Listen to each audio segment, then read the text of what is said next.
आपके मुताबिक हम आज़ाद बिल्कुल नहीं, हमारी आज़ादी खत्म हो चुकी है। आप बता दीजिए है क्या? मुझे तो लगता है मैं आज़ाद हूँ। कोई आज़ादी नहीं, कोई नहीं है, नहीं है, बिल्कुल कोई आज़ादी नहीं है। कोई आज़ादी नहीं है जी। संघर्ष करने क्यों आए अगर आज़ाद? संघर्ष करने क्या करें, संघर्ष भी छोड़ दें, यही तो हमारा एक हाथ में है, बाकी तो हम कुछ कर नहीं सकते।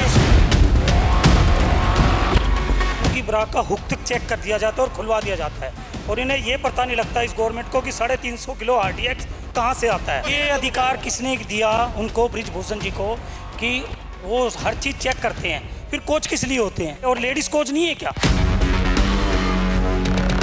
जो आदमी है जो ताकत को पकड़ के बैठा हुआ है, एक यानी सारे आदमी कह रहे हो, वो ताकत बांटेगी अपनी औरतों के साथ? नहीं, ताकत कैसे बांटेगी जी वो? खाना कौन बनाता है, चाहे काम करके भी आए, खाना कौन बनाता है? खाना औरत बनाती है।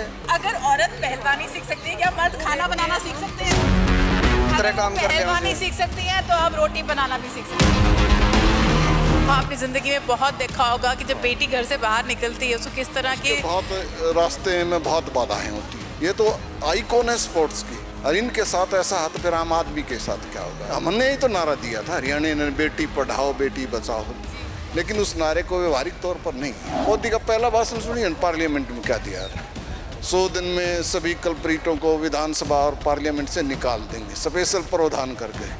आज सरकार बदमाशों के संरक्षण में खड़ी है। दूर नहीं है, सांसद जी का ये घर बगल में ही है, कोने पे ही, और वो आते हैं गाड़ी में, मकान में घुस जाते हैं। ये जंतर मंतर है, उनको दिखाई नहीं दे रहे लोग। बताओ, जनता ने उनको प्रधानमंत्री बनाया। सीधा मोदी जी में चुनौती दे रहे हैं। जब कोई हमला होता है ना तो मालिक का नाम आता है। योगी जी बोलते हैं कि मेरा भ्रष्टाचार मिटाने का काम है। आपने हाथरस करने वाला सुना है? अरे यूपी ने तो इतनी दिल खोल के योगी जी को जिताया है। बहुत बड़ी गलती करी है, और इस गलती का बार बार गलती हो रही है, और अब के 2024 में अब गलती नहीं करेंगे हम। किसानों पर जिन्होंने सीधी जीप चढ़ाई थी, आज वो मंत्री है, उसका जवाब जनता देगी। और वो किसके माध्यम से देती है? चुनाव के माध्यम से देती है, और वो देने लग रही है। अब बीजेपी कहीं भी सरकार चुनाव में जाएगी तो जमीन दोस्त कर देंगे लोग। ਜਿਹੜੀ ਸਭ ਤੋਂ ਵੱਡੀ ਗੱਲ ਹੈ ਕਿ ਜਿਹੜੇ ਬ੍ਰਿਜਭਵਨ ਵਰਗੇ ਬੰਦੇ ਨੇ ਉਹ ਸਾਡੇ ਸਮਾਜ ਵਿੱਚ ਆਮ ਨੇ, ਹਰ ਜਗ੍ਹਾ ਨੇ, ਉਹਨਾਂ ਦਾ ਕੀ ਕਰਾਂਗੇ? मेरे आसपास सारे मर्द लोग खड़े हैं, क्या मानते हैं कि बेटी बराबर है, कभी दाज नहीं लेंगे, कभी बेटी को हम जब सड़क पे चलते हैं कोई छेड़ेगा नहीं, ऐसे काम सारे आज यहाँ कसम खाते हैं उस चीज़ की? बेटी बचाओ बेटी पढ़ाओ, बड़ा सुनिया बेटियां ਨੂੰ ਬਚਾਉਣ ਦਾ ਕਿੰਨੇ ਉਪਰਾਲੇ ਕੇ, ਪਰ ਅੱਜ ਜਦ ਅਸੀਂ ਇੱਥੇ ਆਂਦੇ ਹਾਂ ਜਿੱਥੇ ਸਾਡੀ ਕੁੜੀਆਂ ਆਪਣੀ ਇੱਜ਼ਤ ਨੂੰ ਬਚਾਉਣ ਵਾਸਤੇ ਬੈਠੀਆਂ, ਅਸੀਂ ਇਹੋ ਦੇਖਦੇ ਹਾਂ ਬਹੁਤ ਘੱਟ ਸਮਰਥਨ ਹੈ। ਬੜੇ ਲੋਕ ਆਂਦੇ ਨੇ ਪਰ ਉਹ ਜਿਸ ਤਰ੍ਹਾਂ ਦਾ ਸਮਰਥਨ ਬੇਟੀਆਂ ਵਾਸਤੇ ਆਣਾ ਚਾਹੀਦਾ ਹੈ ਉਹ ਨਹੀਂ ਦਿਖ ਰਿਹਾ ਹੈਗਾ। 50% ਦੀ ਆਬਾਦੀ ਹੈ, 50% ਦੀ ਆਬਾਦੀ ਨੂੰ ਜਦੋਂ ਘਰੋਂ ਬਾਹਰ ਨਿਕਲਦੀਆਂ ਕਿੰਨੀਆਂ ਤਕਲੀਫਾਂ ਆਉਂਦੀਆਂ। ਮੇਰੇ ਨਾਲ ਇੱਥੇ प्रोफेसर साहब हरियाणा दे, आप पंजाबी में बात करेंगे कि हिंदी? हिंदी में करो, पंजाबी मुझे बहुत कम आती है। आप यहाँ पे रोज आते हैं, कैसे आते हैं? हाँ, तकरीबन रोज ही आ जाता हूँ। कहाँ आप पढ़ाते कहाँ हैं? मैं महर्षि दान यूनिवर्सिटी रोहतक में पढ़ाता था, 1 साल पहले मैं रिटायर हो चुका हूँ। अच्छा। हाँ। तो इधर आप देख रहे हैं कि लोग हैं, पर आपने किसानी संघर्ष में भी आपने अपनी शामिलियत दी है। 100%। किसान कितने हैं और बेटियां कितनी हैं हमारे, है ना? आपने तो बहुत अपनी ज़िंदगी में बहुत देखा होगा कि जब बेटी घर से बाहर निकलती है उसको किस तरह की बहुत रास्ते में बहुत बाधाएं होती हैं। और ये तो वो उस देश का मान और सम्मान है जिसने तिरंगे झंडे को सारे विश्व में पहचान दी थी। ये तो आइकॉन है स्पोर्ट्स की, और इनके साथ ऐसा हाथ फिर आम आदमी के साथ क्या होगा? ये अगर इनके साथ क्या है, सोचो जो आम औरत है जब वो घर से उसके लिए तो बहुत ज़्यादा तकलीफ है इस समाज में। ये सरकार तो कहती ना, हमने ही तो नारा दिया था हरियाणा ने, बेटी पढ़ाओ बेटी बचाओ, लेकिन उस नारे को व्यवहारिक तौर पर नहीं है। सरकार कहती कुछ करती उसका उल्टा। सरकार एक मंत्री को हटा देगी, एक MLP को हटा देगी तो क्या बदल जाएगी सोच? सरकार इसीलिए तो गैरत में जा रही है। कर्नाटक का परिणाम देख लीजिए, सरकार डेमोक्रेसी में जनता की सेवक होती है, मालिक नहीं होती। अगर सरकार मालिक बनने का प्रयास करती है तो जनता उसको जमीन दोस्त करने का काम करती है। तो आप कह रहे हो कि यहाँ पे जो आप ये एक विरोध शुरू हुआ है उसकी आवाज़ कर्नाटक से आई है? सारे देश के कोने कोने में जाएगी। हर एक देश के कोने कोने से यहाँ सामाजिक संगठन, राजनीतिक लोग, पंचायत के प्रतिनिधि, सरकारों के, कल तो हरियाणा के सारे एमएलए बैठे थे। तो आप ये मानिए, क्योंकि ये मोमेंट्स हमारी कथा महिलाओं के गौरव से जुड़ा हुआ है, उसके साथ कोई भी पार्टी, दूसरी पार्टी के लोग समर्थन में बोले ना, कुछ ना बोल तो सही पाए, अपने ड्राइंग रूम में तो बढ़ाई करते हैं और सामाजिक प्लेस पर पार्टी के पक्षधर इस बात के संरक्षक हो गए हैं सरकार के। कहती मोदी का पहला भाषण सुनिए पार्लियामेंट में क्या दिया था, 100 दिन में सभी कल्प्रिटों को विधानसभा और पार्लियामेंट से निकाल देंगे, स्पेशल प्रावधान करके। आज सरकार बदमाशों के संरक्षण में खड़ी है, बाहुबलियों के संरक्षण में खड़ी है। किसानों पर जिन्होंने सीधी जीप चढ़ाई थी, आज वो मंत्री है, उसका जवाब जनता देगी। और वो किसके माध्यम से देती है? चुनाव के माध्यम से देती है, और वो देने लग रही है। अब बीजेपी कहीं भी सरकार चुनाव में जाएगी तो जमीन दोष कर देंगे लोग। डेमोक्रेसी में सत्ता तो सरकार जो बनाती है वो समाज से उठती है। हाँ। आप तो समाज की साइंटिस्ट हैं, पॉलिटिकल साइंस हाँ। टीचर हैं, आपको लगता है कि जनता औरत का सत्कार करने को तैयार है? तैयार है, बिल्कुल, कोई शक ही नहीं। ये तो कुछ सत्ता के दलाल, जिनको मैं कहूँ, वो चाटुकारिता की प्रकोष्ठता को क्रॉस कर गए। जनता सब देख रही है, जनता समय आने पर ऐसा जवाब देती है कि उसके लिए अपनी हार को भी पछाड़ने के लिए समय नहीं है भाई। ये आपकी बेटी है? हाँ, बिल्कुल बेटी है, सारी बेटी है अपनी, यार घरों में भी बेटी है। घरों में बेटी? हाँ बिल्कुल। तो आपकी बेटियां काम करती हैं?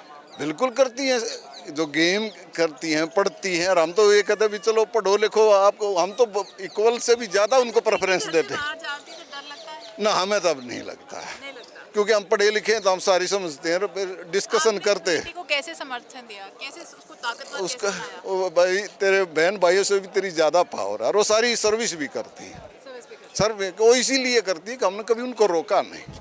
आप पर हमारे में कोई फ़र्क नहीं है। बेटियां तो और भी ज़्यादा काइंड हार्टेड होती हैं, दूसरे हर चीज़ को समझती हैं। बेटे के बजाय लड़कियां आज के दिन और भी ज़्यादा शिक्षा में भी ज़्यादा है, संवेदनशील भी ज़्यादा हैं। हम तो कहते हैं हर चीज़ का डाटा देखते हैं, हर पर रिसर्च कराते हैं, तो उससे जो डाटे आते हैं तो कहता है देश के डेवलपमेंट्स में। 2 कदम पीछे चलने को तैयार हो जाएगा? हाँ बिल्कुल, क्योंकि बेटियों की वजह से 50% मानते हैं ना, हम तो कहते हैं देश के डेवलपमेंट्स में इनका 60% से भी ज़्यादा योगदान है। एजुकेशन के मामले में, मेडिकल के मामले। हाँ, आप जिस सब्जेक्ट में है, मैं आपसे एक बात पूछती हूँ, अगर बेटी को बराबर का हक मिल गया, अगर मिल गया, जब उसकी इज्जत उतनी हो जाएगी तो फ़र्क बहुत आएगा। क्योंकि वो कानून में भी बोलेगी मेरे हक के कानून होंगे, वो कहेगी मुझे हर हक बराबर अब चाहिए। भी कहने लग जाते मेरा हक इतने रखे। फिर रख पाओगे? बिल्कुल रख पाएंगे, कोई बात नहीं। आप आप मानते हो जब हाँ। बेटी ये- बराबर का हक मानेगी? देने को तैयार है जी, बिल्कुल तैयार है, बिल्कुल। बेटी को बराबर का हक दो। हाँ जी, हक देंगे बेटी का मैं एक बात पूछ सर, एक मैं पूछना चाहता हूँ। मोदी जी ने नारा छोड़ा बेटी पढ़ाओ बेटी बचाओ, बेटी का मैं सम्मान करता हूँ। मुझे लग रहा है बेटी का सम्मान हो रहा है इस देश में। अच्छा, आपके घर में कितना सम्मान होता है? मेरी बहन का बहुत सम्मान होता है। आपकी बेटी है? बहन तो है ना, बहन है? बहन है। आपको पढ़ाया? जितना आप पढ़े उतना पढ़ाए पढ़ी? पढ़ी काम करती है? हाँ, बताओ, हम किसान हैं, हाँ। किसान की बेटी काम नहीं कर सकती? बताओ। और बहुत ज़्यादा और ये बात कहते हैं ना कि देश के चौकीदार बना दिए। मैं पूछना चाहता हूँ, इन्होंने देश के चौकीदार के लिए कितनी सेवा की, इस देश के लिए क्या सेवा करी उन्होंने? जनता ने उनको प्रधानमंत्री बनाया, देश के चौकीदार बनाए। आप सीधा मोदी जी पे चुनौती दे रहे हैं? मैम, जब कोई हमला होता है ना तो मालिक का नाम आता है। आपने देखा होगा हमारे सर यूपी में योगी जी बोलते हैं कि शिकायत लेके आते हैं ना लोग। बोलते हैं कि मेरा इन भ्रष्टाचार मिटाने का काम है। आपने हाथरस कांड वाला सुना है? उन बेटियों को रात के 2 बजे वहाँ पुलिस देख रही है, सारा देख रहा है, और उनको जला दिया जाता है। और उनको जो सपोर्ट, उनके जो जाते मिलने के लिए उनके साथ में लाठीचार्ज किया जाता है। ये कौन से संस्कृत में लिखी हुई है बताइए? और ये भी एक कन्नौज की 7 साल की लड़की के साथ में, के रहने वाले हो? यूपी से। अरे यूपी ने तो इतनी दिल खोल के योगी जी को जिताया है। मैम, एक बात बताऊं, किसने जो हमने यही गलती कर दी, बहुत बड़ी गलती करी है, और इस गलती का बार बार गलती हो रही है।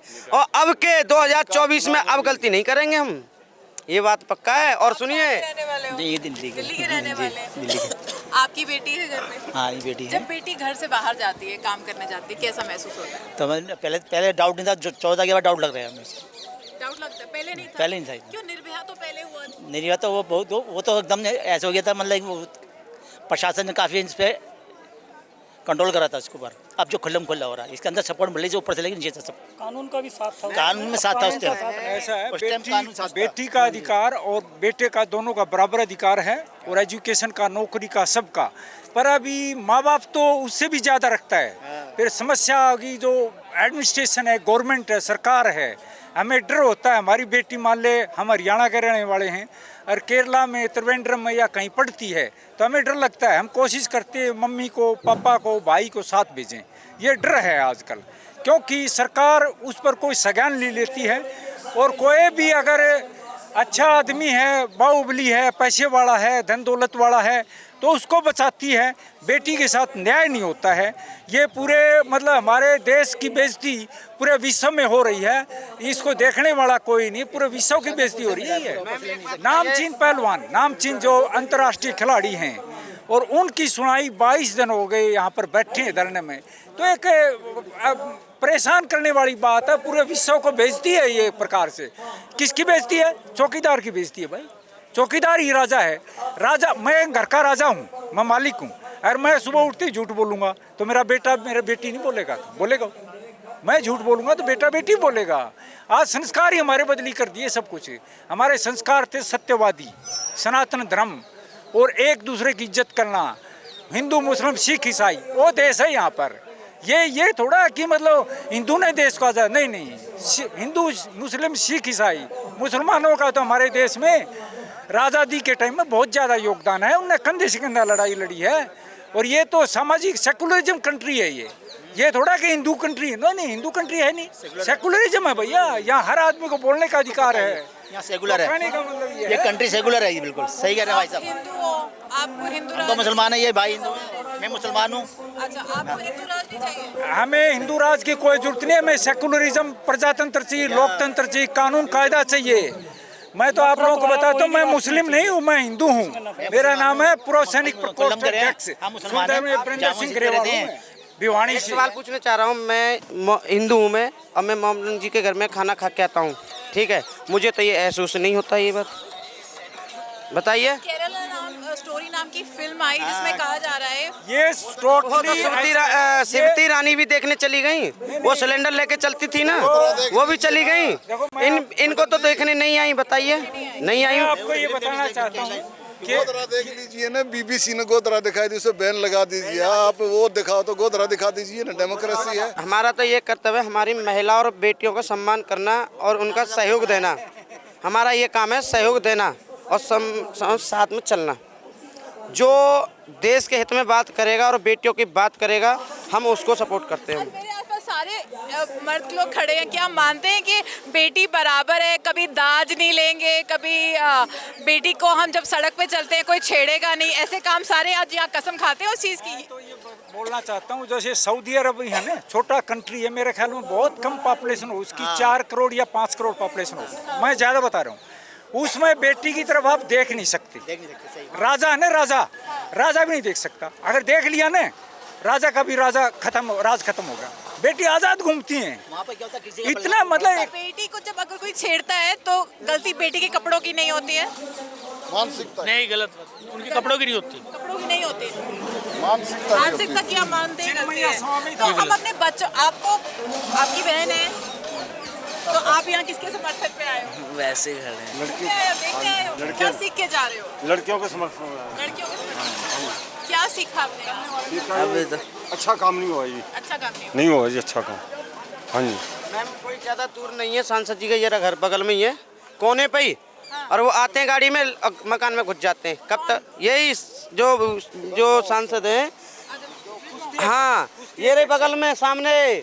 और ये जंतर मंतर है, उनको दिखाई नहीं दे रहे लोग। बताओ ना, उनको वो जनता दिखाई दे रही है जो उनको वोट दे रहे हैं, उनको वोट जिता दे रही है ये जनता। वो तो फर्जी बता रहे हैं कि ये फर्जी हैं, ये खुद लोग बता रहे हैं। आए थे, मैं एक दिन यहीं बैठा हुआ था, तो ये कह रहे थे कि अब तो ये बने फिर रहे हैं लीडर्स। जब ये चुनाव के लिए गांव में जाएंगे, समाज में जाएंगे, तो जब लोग सवाल पूछेंगे तो इसे मुंह भी दिखाने काबिल नहीं रहेंगे। आपको लगता है अब साथ देगी आप? साथ देगी, 24 में समझ जाएगी। बेटी और साथ देगी। आप बताइए, आप इधर क्यों आए? हम लोग तो एक्चुअली क्या है कि पहलवानों ने एक बड़ी शुरुआत करी है कि ये लड़ाई जो है आप बताइए, आप लोग आज 40-35 साल की उम्र तो हो गई आपकी, 50, हाँ मेरी भी होगी। हमने अपनी ज़िंदगी में बहुत कुछ सहा भी है, बहुत कुछ देखा भी है, और हम चुप रहे हैं, है ना? आज क्यों साहस आया? कभी पहले आप इससे बोले नहीं, आप शायद उनसे नहीं मिले। वो मैं आपसे बात फिजियोथेरेपिस्ट साहब बैठे थे, उन्होंने बृजभूषण के खिलाफ नहीं। आप मुझे आज मिले ना, आप मुझे पहले क्यों नहीं मिले? मैं पहली बार आई हूँ, चंडीगढ़ से आई तो हूँ। फिर मैं जब भी कोई केस पहली बार होगा वो कभी तो पहली बार होगा मैं ना। आपको पूछ रही हूँ, आपके जो निजी लाइफ में एक्सपीरियंसेस रहे हैं उसके मुताबिक कभी आपने आवाज़ उठाई? क्योंकि हमारे सबके सामने ये होता है, हम देखते आ रहे हैं। कभी कोई दाज लेता है, कभी कोई लड़की को छेड़ता है, कभी कोई सीटी मारता है ना? हमने ये सब देखा है। तो ये बदलाव कैसे आएगा? ये लड़कियाँ बहुत साहसी हैं, पर जो आम भारत की लड़की, जैसे आप पीटी उषा देखी, तो उन्होंने क्या कह दिया? चुप रहो। ये लाइन लड़कियों को हमेशा सिखाई जाती है, चुप रहो चुप रहो। ये कैसे बदलेंगे? देखिए 2014 में जब इस बृजभूषण के खिलाफ पहली एफआईआर जो करवाने की, कंप्लेंट कराने की कोशिश की थी, वो हमारे फिजियोथेरेपिस्ट हैं इस टाइम पे, रोहतक में रहते हैं, उनकी, लखनऊ की बात है ये, और वो उस टाइम पे फिजियोथेरेपिस्ट थे। उनकी जो वाइफ है वो वहाँ पर प्लेयर थी। उन्होंने जैसे ही आवाज़ उठाई, उनको भी निकाल के बाहर कर दिया और उनकी वाइफ को भी निकाल दिया। इसी तरह से 2011 में मैं हरियाणा गवर्नमेंट में टीचर था, और मैंने जब देखा कि पूरे स्कूलों को बेचने का खेल चल रहा है, और जब मुझसे नहीं सहा गया तो मैंने नौकरी छोड़ दी, और मेरी वाइफ ने भी नौकरी छोड़ दी, और हमने एक अपना सिस्टम चालू किया। और उसके बाद से लगातार हम लोग न्यू वर्ल्ड ऑर्डर पे लोगों को समझाते हुए घूम रहे हैं। 2016 में पहली बार जब ये महसूस हुआ कि भाई ये जो कोचिंग सेंटर हैं और ये जो कंपटीशन की दुनिया है, यही समाज के लिए कोड है और यही समाज के लिए सबसे बड़ा नुकसानदायक पार्ट है, तो हमने अपना कोचिंग सेंटर बंद कर दिया। और उसके बाद गाँव के अंदर 100% रोज़गार वाली एजुकेशन सिस्टम पर काम करना शुरू किया। मैंने अपने निडर इंडिया वाले चैनल पर, यूट्यूब चैनल पर, जिस वक्त 2019 में एक वीडियो बनाई थी, मतलब वो चैनल एक उड़ा दिया, फिर दूसरा बना। मैंने उसमें पहले बोल दिया था कि आप 2020 में देखोगे आने वाले टाइम में एक बीमारी आने वाली है, आप लोगों को घरों में कैद किया जाएगा और उसके बाद आपके शरीरों में केमिकल डाला जाएगा, जो कि एक्चुअली दवाई नहीं होगी, वो एक्सपेरिमेंटल जीन थेरेपी होगी। और लोगों को समझ में नहीं आया, लोगों ने सोचा कि ये क्या बातें कर रहा है। फिर एक ऐसा प्रोपेगेंडा मेन स्ट्रीम मीडिया ने चलाया कि लोग घरों में कैद हो गए और उनको समझ में ही नहीं आया। उस वक्त मैं निकला और लोगों को समझाने के लिए जाने लगा। बहुत से गाँव ने तो खुद से विरोध किया, वो मीडिया के प्रभाव में इतने आ गए। फिर हमने चंडीगढ़ में मैंने गिरफ्तारी दी अपनी, कि तुम चाहे गिरफ्तार करो, तुम चाहे गोली मारो, मैं चालान नहीं भरूंगा और ना ही मैं मास्क पहनूंगा। और उसके बाद मैं 3 दिन जेल में भी रह कर आया, 3 दिन 2 रात। अब ये आवाज़ें उठाने का दौर चलता रहा। किसान आंदोलन के दौरान भी हम पूरा का पूरा 13 महीने किसान आंदोलन में हम टिकरी बॉर्डर और सिंगू बॉर्डर पे परमानेंट रहे। हमारा तो परमानेंट ठिकाना भी था, और समाज के हर तबके को हम लोग जागरूक करते भी आ रहे हैं। असल में क्या है, मीडिया और हमारा खाना पीना, इन 2 चीज़ों ने हमारे सोचने समझने की, हमारी पिट्यूटरी ग्लैंड को इतना इफेक्ट कर दिया गया है कि हम लोग सोचने समझने की क्षमता खो चुके हैं। रही सही कसर फिर हमारी परवरिश और हमारी शिक्षा कर देती है काम। आप देखिए, आपका बच्चा जब पैदा होता है, ब्लेम कर दिया था, पर कर्नाटका तो आपकी नहीं, कर्नाटका को सिर्फ 2024 की तैयारी समझा जाए कि ऐसा ना हो। मैं आपको बता रहा हूँ, नहीं, मैं ये कह रहा हूँ कि 2024 की जो तैयारी है वो उन्हीं के द्वारा है। ये मीडिया ने नहीं करा, ये लोगों ने नहीं किया। ये ईवीएम के जरिए कांग्रेस को पकड़ा दिया गया, जैसे पंजाब आम आदमी पार्टी को पकड़ा दिया, ये हिमाचल कांग्रेस को पकड़ा, ये पकड़ा दिया। कोई बोलेगा नहीं अब कोई पार्टी वहाँ पर, क्योंकि असली खेल तो ईवीएम से लड़ा जाता है। मीडिया परसेप्शन के लिए काम कर रहा है। तो ये तो सारा का सारा खेल इसलिए हुआ है। आपको लगता है कि लोग सरकार बना रहे हैं। मैडम, अगर आपको ये लगता है लोग सरकारें बना रहे हैं तो अभी हम लोग वहम में हैं। अगर आपको ये लगता है कि उनकी वोट वहाँ जा रही है जहाँ वो डाल रहे हैं, तो ये भी हमारा वहम है। वोट पहले से तय होती है, कौन कैंडिडेट कौन सी पार्टी को ज्वाइन करेगा ये पहले से तय होता है। वो कौन एमएलए एमपी कौन मिनिस्टर बनेगा ये लॉबिंग पहले हो जाती है। राघव चड्ढा पंजाब से असेंबली में वहाँ जाएगा, पार्लियामेंट में, राज्यसभा में, पहले से तय था। परिणीति चोपड़ा के साथ उसकी शादी, उसकी जो सगाई है वर्ल्ड इकोनॉमिक फोरम का एजेंडा है, वो उसका मेंबर है वही वर्ल्ड इकोनॉमिक फोरम जिसने ये लॉकडाउन लगाया था, जिसने पूरी दुनिया को काबू किया था। वही वर्ल्ड इकोनॉमिक फोरम जिसके अंदर बैठे 500 बिलियनियर्स ये कहते हैं कि पूरी दुनिया हमारा दिया हुआ पैसा इस्तेमाल करती है, तो पूरी दुनिया के संसाधन हमको चाहिए। जितने ये रोड्स बन रहे हैं, एलिवेटेड हाईवेज बन रहे हैं, पूरे तो आपके मुताबिक हम आज़ाद बिल्कुल नहीं, हमारी आज़ादी खत्म हो चुकी है। आप बता दीजिए है क्या? मुझे तो लगता है मैं आज़ाद हूँ। आप अपनी मर्जी से अपने बच्चे को अपनी मर्जी के अस्पताल में पैदा कर सकते हैं। अगर आप नॉर्मल डिलीवरी करवाना चाहते हैं तो आशा वर्कर दाई के ऊपर केस करवा देगी। अगर आप चाहते हो आपके बच्चे को कोई भी वैक्सीन ना लगे बचपन में पैदा होने के बाद, तो आपको बेनिफिट नहीं मिलेंगे। अगर आप आधार कार्ड नहीं बनवाओगे तो आपको ये काम आप प्रोटेस्ट क्यों कर रहे हैं? अगर आपके हाथ में ही कुछ नहीं तो प्रोटेस्ट क्यों कर रहे हैं? तो क्या करें? मतलब ऐसे करके बैठ जाएं कि हाँ दे दो जो मर्जी कर दो, ऐसे करके थोड़ी भेजेंगे। आप कह रहे हैं 24 की इलेक्शन के लिए कल कर्नाटका की हाँ। डिसाइडेड है। हाँ। उन्होंने कहा इनको हाँ। खुश करने के लिए लॉलीपॉप दे दो, हाँ, हाँ। पॉलिटिकल पार्टी को हाँ, हाँ, लॉलीपॉप। हाँ, तो हाँ। फिर हम कर क्या रहे हैं? हम जिंदा लोग हैं। जिस वक्त हम लोग गुलाम थे ना, तैयारी कर रहे हैं। हाँ ऑब्वियसली सारे ही कर रहे हैं। आप हम यही रोज मर मानते रहे हैं? हैं, आप हम रोज यही मर मानते के हैं? नरक जा रहे हैं। आप यही मानते हो कोई आज़ादी नहीं, कोई नहीं है, freedom नहीं है, बिल्कुल कोई नहीं। आज़ादी नहीं है जी, वहम में है, हम वहम आप में। लोग सहमत हैं इतना? हम इतने ज़्यादा क्या हम रोबोट्स हैं? कोई आज़ादी नहीं है जी। कोई आज़ादी जब नहीं। हमारी बहन बेटी में ऐसे इज्जत देख रहा है यहाँ क्या आज़ादी का क्या मतलब होता है मैम? आज़ादी का मतलब क्या संघर्ष होता है? करने क्यों आए? अगर आज़ाद संघर्ष करने क्या करें? संघर्ष भी छोड़ दें, यही तो हमारा एक हाथ में है, बाकी तो हम कुछ कर नहीं सकते। नहीं हमने ये कब कहा? मैम, ये जंतर जो मंतर करना की- हाथ में वो तो हम कर ही रहे हैं ना। हमारे हाथ में यही है, हम किसी को मार नहीं सकते। अगर आप कहते हैं कि कर्नाटका में भी इसका, आधे लोग यहाँ पे कह रहे हैं कि कर्नाटका में हमारी आवाज़ का हुआ है इसलिए हारी। आप कह रहे हैं वो तो ये उनका विचार है, ये मेरा विचार है, इसमें क्या दिक्कत है? दो विचार अलग हो सकते हैं। मैम जरूरी तो नहीं ये है कि अधिकार किसने दिया उनको, बृजभूषण जी को, कि वो हर चीज़ चेक करते हैं? फिर कोच किस लिए होते हैं? अगर उन्हीं को ये अधिकार है, ये नेताओं को क्यों दिया जाता है अधिकार? क्यों उनके सर पे? और लेडीज़ कोच नहीं है क्या? लेडीज़ पहलवान काम है उनको प्रशिक्षण देने के लिए, जो उनके सर पे उनको बिठा दिया जाता है उनका यौन शोषण करने के लिए? क्यों नहीं लेडीज़ पहलवान को लेडीज़ वो दिया जाता? हर संस्था में अगर ऐसा हो जाए तो मेरे ख्याल से आधे अपराध तो वैसे ही कम हो जाएंगे। उनकी ब्रा का हुक तक चेक कर दिया जाता है और खुलवा दिया जाता है, और इन्हें ये पता नहीं लगता इस गवर्नमेंट को कि 350 किलो RDX कहाँ से आता है। ये एक बहुत सोचने वाली बात है। आदमी अगर परिवार के साथ पिक्चर देखने जाता है तो उसको 10 जगह मशीन लगा के चेक किया जाता है, जबकि परिवार के लिए ही आदमी सब कुछ करता है। तो सुरक्षा के नाम पे फिर क्या कर रही है हमारी गवर्नमेंट? समंदर गया, कितना डिस्टर्ब है वो बताइए। अधिक हथियार भी हमारे देश में जिसकी आते पूरी हैं, सब तैयारी कुछ थी आता है, जी। कहाँ से आता है? कमजोरी तो है ही ना कहीं सिस्टम में। बहुत नेशनल एग्जाम था, जब बच्चे के इस प्रकार से चेकिंग हो गई, ये तो इतनी निकल गया, ठीक शर्मनाक बात है, है, हमें ये निकल सुनने गया। में शर्म आती ये है। कानून रूल जिसके कहाँ से साथ आया? हुआ होगा उसको क्या आज़ादी बीती कहाँ होगी है? इसके ये रूल ऊपर? कानून कहाँ से आया जी? ये देखिए जो बात कर रहे हैं, आज़ाद की बात कर रहे हैं, हम पे जो बोलने का अधिकार है कि हम बोल सकते हैं। हमारा अधिकार कौन छीन सकता है? हम छीन सकते हैं, कोई और छीन सकता है? सच्ची देशभक्ति का अर्थ होता है अपने देश समाज सबसे प्यार, उनकी समस्याओं को सुना जाए। सच्चा देशभक्त सुभाष चंद्र बोस ने लड़ाई लड़ी, भगत सिंह ने लड़ी, ये बलारा जैसे लड़ रहे हैं लड़ाई, समझा रहे हैं समाज को। अच्छे व्यक्ति, आप जैसे पत्रकार अच्छी बातें लोगों को समझाना। देश आज़ाद तो जब होगा नहीं, हर आदमी को शिक्षा, स्वास्थ्य, सब चीज़, सुख जीवन।